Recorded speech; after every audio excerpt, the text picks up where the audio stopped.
नमस्कार शेतकरी बंधू भगिनींनो, कृषीविषयक कार्यक्रमात आपल्या सर्वांचं मनपूर्वक स्वागत. मंडळी, उन्हाळी हंगामातील एक महत्त्वाचं भाजीपाला फळपीक म्हणजे टोमॅटो. या टोमॅटोचं बदलत्या वातावरणानुसार योग्य त्या पद्धतीने व्यवस्थापन करणं गरजेचं. आजच्या भागामध्ये आपण या संदर्भात सविस्तर माहिती घेणार आहोत. आजचा आपला विषय बदलत्या हवामानात उन्हाळी टोमॅटो उत्पादनातील आव्हाने, आणि या विषयावरती मार्गदर्शन करण्याकरिता कार्यक्रमात सहभागी झालेले आहेत पुणे जिल्ह्यातील जुन्नर तालुक्यातील एडगाव या गावचे प्रगतिशील प्रयोगशील शेतकरी, ज्यांनी कृषी पदवी घेऊन वनस्पती रोगशास्त्र विभागामध्ये MSc कंप्लीट करून ते आपल्या शेती व्यवसायामध्ये योग्य त्या पद्धतीने कार्यरत आहेत. त्यांचं नाव श्री बाळकृष्ण बांगर. नमस्कार सर. नमस्ते. आपलं या कार्यक्रमात आमच्या संपूर्ण टीमच्या वतीने मनपूर्वक स्वागत. धन्यवाद. हवामान बदल हा आणि त्यातला तापमान वाढ याबद्दल आपण काय सांगाल? पृथ्वीच्या भोवती जे वातावरण आहे त्यात वायूंचे वेगवेगळे स्तर असतात. तर याच्यामध्ये जो ओझोन वायू आहे, हा ओझोन वायू सूर्याची जी अतिनील किरणं आहेत ती किरणं पृथ्वीवर येत असताना गाळून येत असतात ओझोनमधून.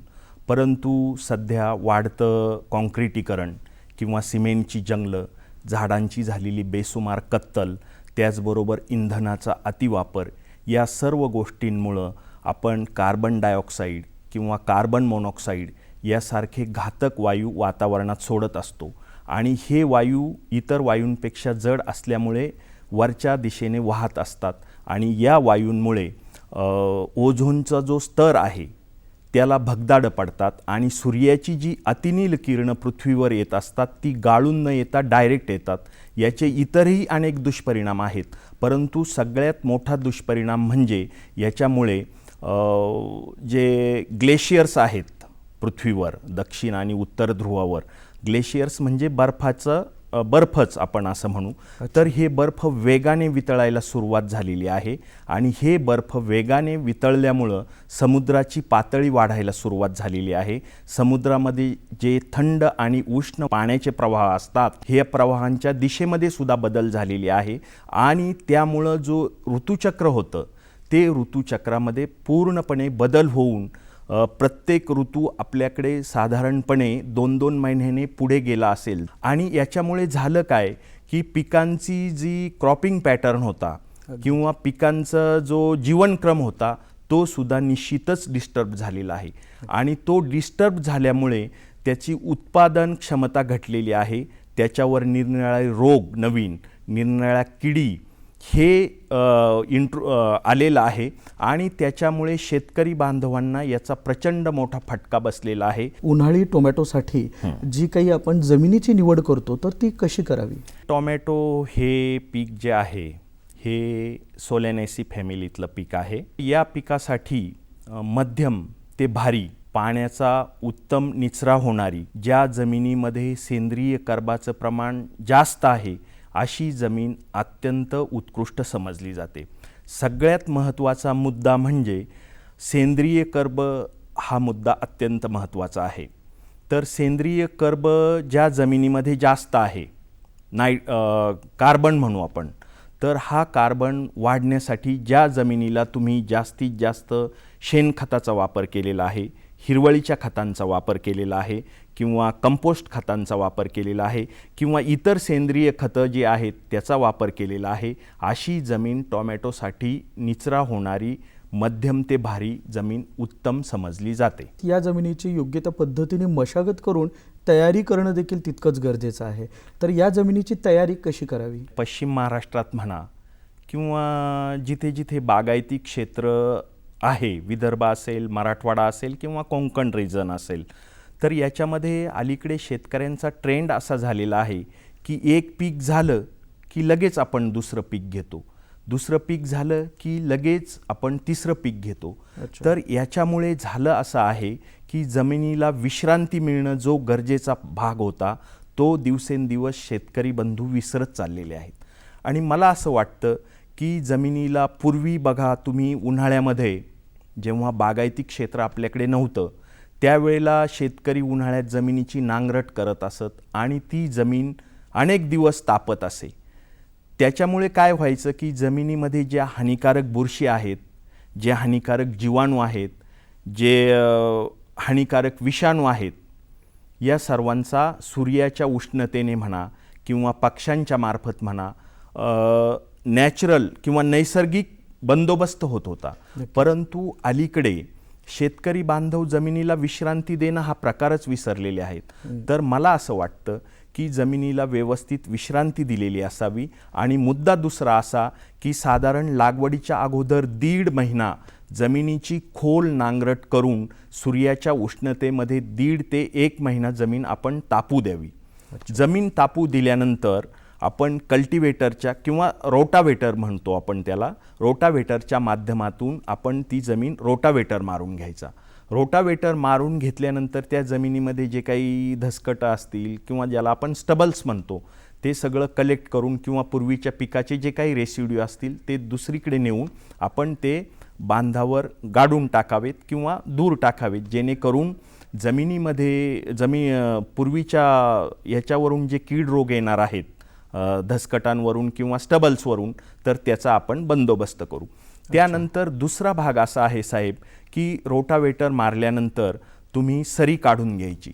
तर सरी साधारण 4.5 ते 5 फूट अंतरावर काढावी आणि सरी काढल्यानंतर आपण त्याच्यावर FYM किंवा शेणखत आपण म्हणतो ते साधारणपणे एकरी 6 ते 7 ट्रेलर बेडवर म्हणजे जो गादी वाफा करणार आहे आपण त्याच्यावर पसरवून घ्यायचं.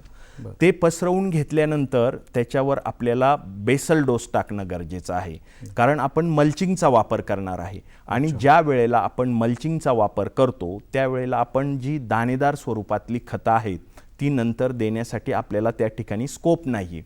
तर मला असं वाटतं की साधारणपणे एकरी 4 बॅग 50 किलोच्या डाय अमोनियम फॉस्फेट किंवा त्याला आपण DAP म्हणतो किंवा 1846 म्हणू, 1846-0 हे चांगल्या कंपनीचं DAP.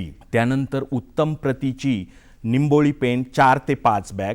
त्यानंतर zinc sulphate 10 kilo, ferrous sulphate 10 kilo, magnesium sulphate 10 kilo, boron एक 500 ग्रॅम आणि मँगनीज 1 किलो. अशाप्रमाणे ही जी सूक्ष्म अन्नद्रव्ये आहेत ह्या सर्व खतांचा एकत्रित मिसळून ती गादी वाफ्यावर पसरून द्यायची आणि त्यानंतर त्यावरती ड्रीप पसरवून घ्यायचं. एकदा हे ड्रीप पसरवून झालं की आपण मॅन्युअली किंवा माणसांमार्फत किंवा ट्रॅक्टरच्या साहाय्याने मल्चिंग पसरवून घ्यायचं आणि साधारणपणे 4.5 बाय 1.5 फूट अंतरावर आपल्याला टोमॅटोची लागवड करायची. तर ही झाली. त्याच्यामध्ये बेसल डोसमध्ये कार्बोफ्युरॉन हे सुद्धा टाकणं अत्यंत गरजेचं आहे. ड्रीपच्या साहाय्याने पूर्ण 2 दिवस अगोदर ते जे रान आहे किंवा ते जे क्षेत्र आहे ते भिजवून घ्यायचं प्रॉपरली.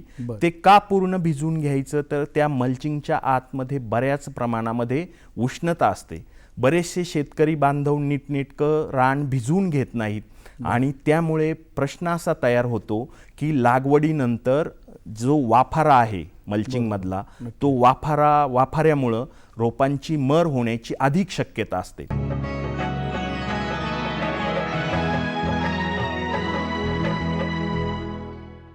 लागवड करायची म्हटल्यानंतर मुळातच वाणांची निवड हा देखील अतिशय महत्त्वाचा भाग असतो. या वाणांची निवड अगदी वातावरणाच्या बदलाला टॉलरंट, त्याचबरोबर ती कीड आणि रोगांसाठी सुद्धा तेवढी प्रतिकारक्षम अशी वाणं असणं गरजेचे आहेत, एकंदरीत चांगलं उत्पादन येण्याकरिता. तर वाणांची निवड कशी करावी? सिजेंटा कंपनीची 6242 हा वाण एक चांगला आहे. सेमिनिस कंपनीचा अथर्व हा एक वाण माझ्या दृष्टीने मला चांगला वाटतो. 575 हा वाण ॲडव्हान्टा कंपनीचा हा सुद्धा चांगला आहे आणि सेमिनिस कंपनीचाच आन्सल म्हणून जो वाण आहे तो सुद्धा चांगला आहे. हे अंडाकृती टोमॅटो आहेत. आणि दुसरे जे वाण आहेत गोल सेगमेंटमध्ये आपण त्याला म्हणतो किंवा ओव्हल शेप, तर हे जे याच्यामध्ये साहो आणि बाहो हे 2 वाण अत्यंत उत्तम आहेत. लागवडीनंतर देखील इतर काही अंतर्मशागती असतील, इतर काही व्यवस्थापन आहेत, पाणी व्यवस्थापन आहे, खत व्यवस्थापन आहे, तर हे लागवडीनंतरचं व्यवस्थापन कसं करावं? साधारण लागवड झाली की 4थ्या दिवशी आपण ह्युमिक ॲसिड साधारणपणे 250 ग्रॅम, त्यानंतर कार्बेंडेन्झिम 250 ग्रॅम, त्यानंतर 1261 हे खत 1 किलो 200 लिटर पाण्यामध्ये मिसळून याची एकरी आळवणी घ्यायची. त्यानंतर ही आळवणी झाल्यानंतर आपण साधारण 7व्या दिवशी परत दुसरी आळवणी अशाच पद्धतीने कॉपर ऑक्झिक्लोराईड 250 ग्रॅम, त्यानंतर ह्युमिक ॲसिड 250 ग्रॅम, त्यानंतर थायमेथोक्झाम 100 ग्रॅम आणि 1261 2 किलो याप्रमाणे आळवणी घ्यायची. त्यानंतर हे झालं पहिल्या आठवड्यातलं आपलं खतांचं व्यवस्थापन. याचबरोबर एक लागवडीनंतर साधारणपणे 8व्या दिवशी आपल्याला एक फवारणी घेणं गरजेचं असतं. तर त्याच्यामध्ये कोणत्याही उत्तम दर्जाचं एक बुरशीनाशक ज्याच्यामध्ये मेटॅलॅक्झिल प्लस मॅनकोझेब हे सुद्धा चालू शकतं साधारण 3 ग्रॅम पर लिटर. त्यानंतर स्टिम्युलंट म्हणून तुम्ही चांगल्या कंपनीचं झाईम वापरू शकता. ते साधारण 5 ml प्रति लिटर अशा पद्धतीने आपल्याला वापरायचं आहे. त्याच्यानंतर आपल्याला एक कीटकनाशक म्हणून लॅम्डासायलोथ्रिन एक 1.5 ml पर्यंत आपण वापरून याची एक फवारणी घ्यायची. ही फवारणी झाल्यानंतर आपल्याला साधारणपणे 12व्या किंवा 13व्या दिवशी लागवडीनंतर आपल्याला एक साधारण 5 किलोग्रॅम युरिया अधिक 1.5 किलोग्रॅमच फॉस्फॉरिक ॲसिड हे ठिबक सिंचन संचामधून पिकाला द्यायचे. त्यानंतर पुढचा जो व्यवस्थापनाचा भाग असेल त्याच्यामध्ये पिकाच्या स्टेजनुसार तुम्ही 1261 किंवा 1340-13 किंवा 052-34 किंवा 0050 किंवा पोटॅशियम शोनाईट किंवा 13-045 या विद्राव्य खतांचं आपल्याला ठिबक सिंचन संचामधून पिकाला द्यायची. ही देत असतानाच आपल्याला magnesium sulphate, sulphur, ferrous sulphate, त्यानंतर ही आणि पोटॅश MOPच्या स्वरूपात दिलं तरी चालेल, SOPच्या स्वरूपात दिले तरी चालेल.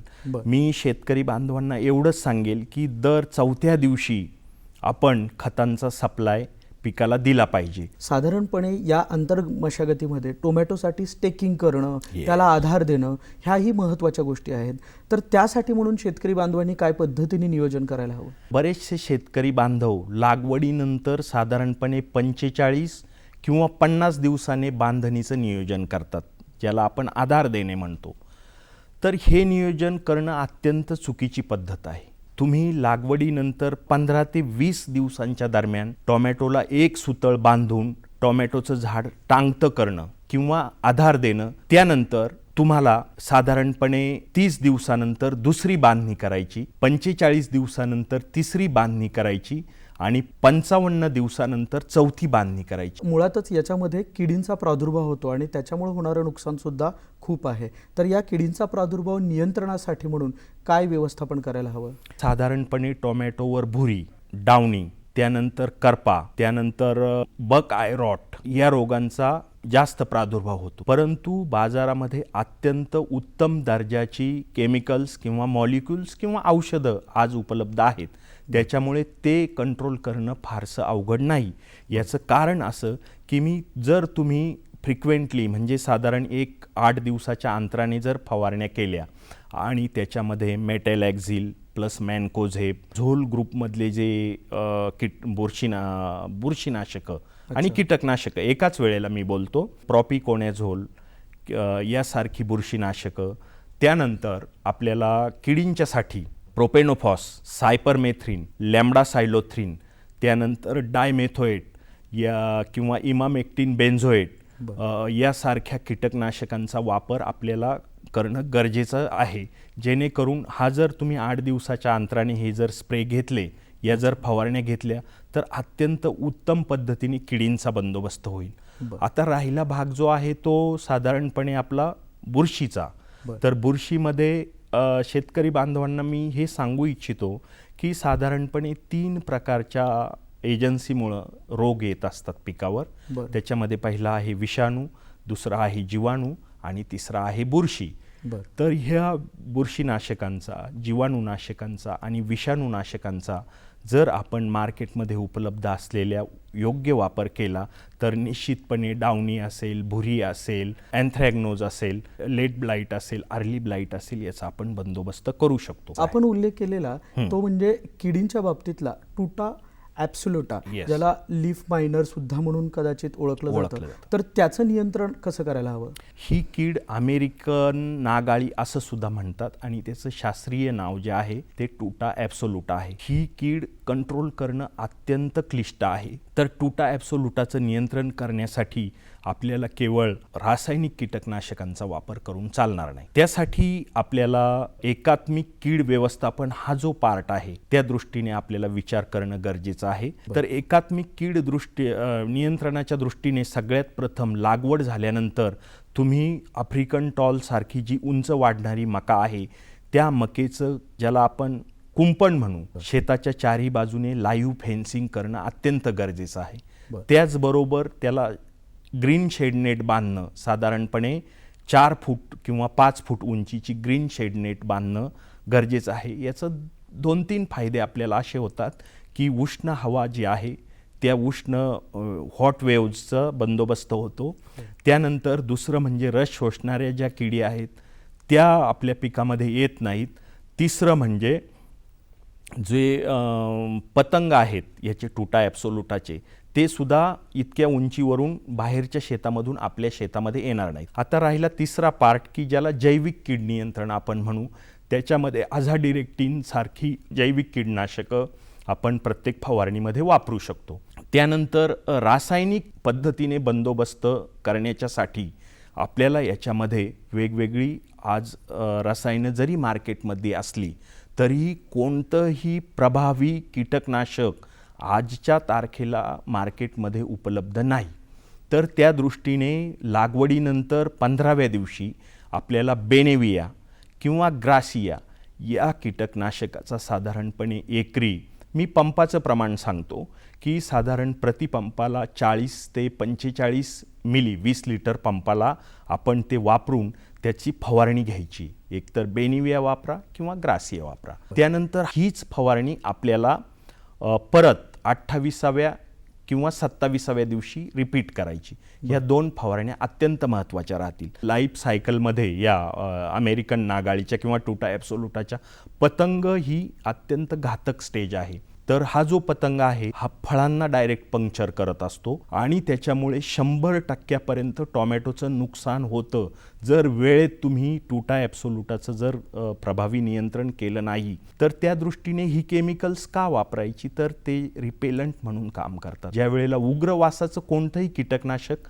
तुम्ही प्रत्येक फवारणीमध्ये वापरणं अत्यंत गरजेचं आहे. आणि आता राहिला जो पार्ट आहे तो कामगंध सापळे असतील किंवा डेल्टा ट्रॅप असतील किंवा चिकट सापळे असतील, याचा सुद्धा बंदोबस्त करून अशा पद्धतीने एकात्मिक कीड नियंत्रणाच्या माध्यमातूनच टुटा ॲब्सोल्युटाचं आपण किंवा अमेरिकन नागाळीचं नियंत्रण करू शकतो.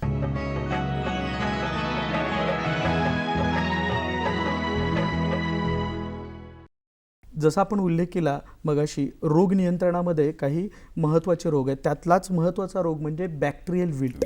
हा रोग नेमका काय असतो आणि त्याचं नियंत्रण कसं करावं? साहेब, हा रोग साधारणपणे टोमॅटोच्या लागवडीनंतर 30व्या दिवशी दिसायला, 30 किंवा 31 दिवसानंतर दिसायला सुरुवात होते आणि ज्या हलक्या जमिनी आहेत किंवा आम्लयुक्त जमिनी आहेत या जमिनींमध्ये या रोगाचा प्रादुर्भाव जास्त प्रमाणात आपल्याला दिसतो. याच्यामध्ये सिम्पटम्स असे दिसतात की सकाळी आणि संध्याकाळी ते झाड तुम्हाला व्यवस्थित दिसतं आणि दुपारच्या वेळेला झाडाची एखादी फांदी किंवा एखादं पान सुकलेलं दिसतं आणि 3 दिवसानंतर संपूर्ण झाड सुकलेलं दिसतं. तर हा अत्यंत क्लिष्ट असा रोग आहे. हा जो रोग आहे हा सोलेनेसी फॅमिलीमधले जे इतर क्रॉप्स आहेत किंवा इतर पिकं आहेत, ज्याच्यामध्ये बटाटा असेल, वांगी असतील किंवा मिरची असेल, या पिकांवर सुद्धा येतो. म्हणून ही पिकं टाळून जी की गहू किंवा शुगर केन याचा बिवड किंवा मका असेल किंवा ज्वारी असेल, हा टॉमॅटोसाठी उत्तम राहील.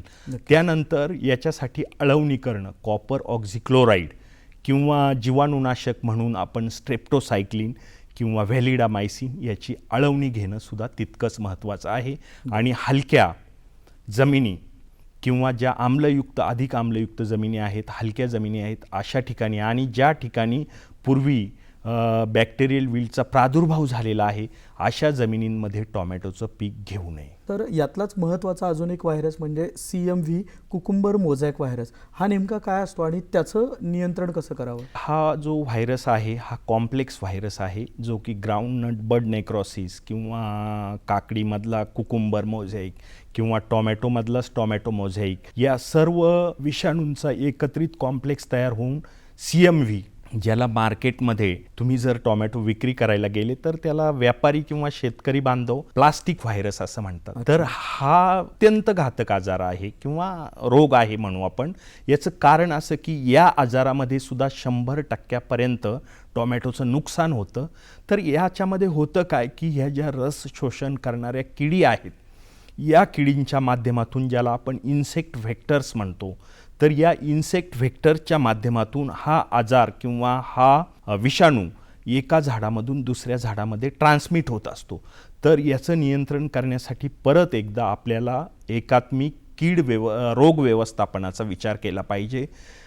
याच्यामध्ये फळामध्ये डिस्कलरेशन किंवा फळाला नीटनेटका रंग येत नाही, फळं वेडीवाकडी होतात आणि फळाच्या टिश्यू या रबरासारख्या होतात. या रोगाचं नियंत्रण करण्यासाठी नर्सरीपासून मॅनेजमेंट होणं अत्यंत गरजेचं आहे. उत्तम दर्जाची ज्या ठिकाणी नर्सरी असेल अशाच नर्सरीमधून शेतकरी बांधवांनी रोपं खरेदी करावीत. रोपांचं सीड सोईंग झाल्यानंतर किंवा बियाणं टाकल्यानंतर त्या नर्सरीला 2 ते 3 वेळा शेतकरी बांधवांनी स्वतः व्हिजिट दिली पाहिजे आणि रस शोषण करणाऱ्या किडींचा बंदोबस्त करण्यासाठी वारंवार काही इमिडाक्लोप्रिड असेल किंवा इतर कीटकनाशक आहेत रस शोषण, असाटामाप्रिड असेल किंवा सायपरमेथ्रिन असेल किंवा लॅम्डासायलोथ्रिन असेल किंवा ॲसाफेट असेल, यासारख्या रस शोषण करणाऱ्या किडींचा बंदोबस्त करून आपण या रोगाचं व्यवस्थापन करू शकतो. आजच्या आपल्या या कार्यक्रमाच्या निमित्ताने विषयाच्या निरूप आपण सह्याद्री वाहिनीच्या प्रेक्षकांना, शेतकरी बांधवांना काय संदेश द्याल? प्रत्येक शेतकऱ्याने स्वतःच्या शेतामध्ये सकाळी, दुपारी, सायंकाळी 3 वेळा व्हिजिट केली पाहिजे आणि ही व्हिजिट केल्यानंतर सूक्ष्म निरीक्षण असणं, अभ्यास असणं ह्या अत्यंत गरजेच्या गोष्टी आहेत. त्याच वेळेला तुम्ही यशस्वी शेती करू शकाल. पूर्वी जसं कुणीही उठायचं आणि शेती करायचं ते दिवस आज राहिलेले नाहीत. चिकित्सक अभ्यासवृत्ती, अभ्यासपूर्ण फवारण्या किंवा इतर जे मॅनेजमेंटचा भाग आहे तो तुम्ही अत्यंत अभ्यासपूर्ण पद्धतीने केला तर तुम्ही निश्चितच याच्यामध्ये यशस्वी व्हाल. आणि मी शेतकरी बांधवांना एवढंच सांगेल की जे शेती करणारे निसर्गकवी नाहदो महानोर होते, तर त्यांनी एक कविता लिहिलेली आहे. त्या कवितेच्या माध्यमातून शेतकरी बांधवांना मी माझा संदेश देतो. या नभाने या भुईला दान द्यावे आणि या मातीतून चैतन्य गावे. कोणती पुण्य येती अशी फळाला, जोंधळ्याला चांदणे लगडून जावे. माझ्या सर्व शेतकरी बांधवांना पुन्हा एकदा सुवर्ण दिवस यावेत याच सदिच्छा. आपण केलेलं आव्हान शेतकरी बांधव आपल्या उन्हाळी टोमॅटोच्या उत्पादनामध्ये, व्यवस्थापनामध्ये योग्य त्या पद्धतीने अवलंब करतील आणि चांगलं उत्पादन घेतील अशी आपण अपेक्षा व्यक्त करूयात. कार्यक्रमात आपण सहभागी झालात त्याबद्दल धन्यवाद आणि आपल्या पुढील वाटचालीसाठी सह्याद्री वाहिनीच्या वतीने मनःपूर्वक शुभेच्छा. धन्यवाद.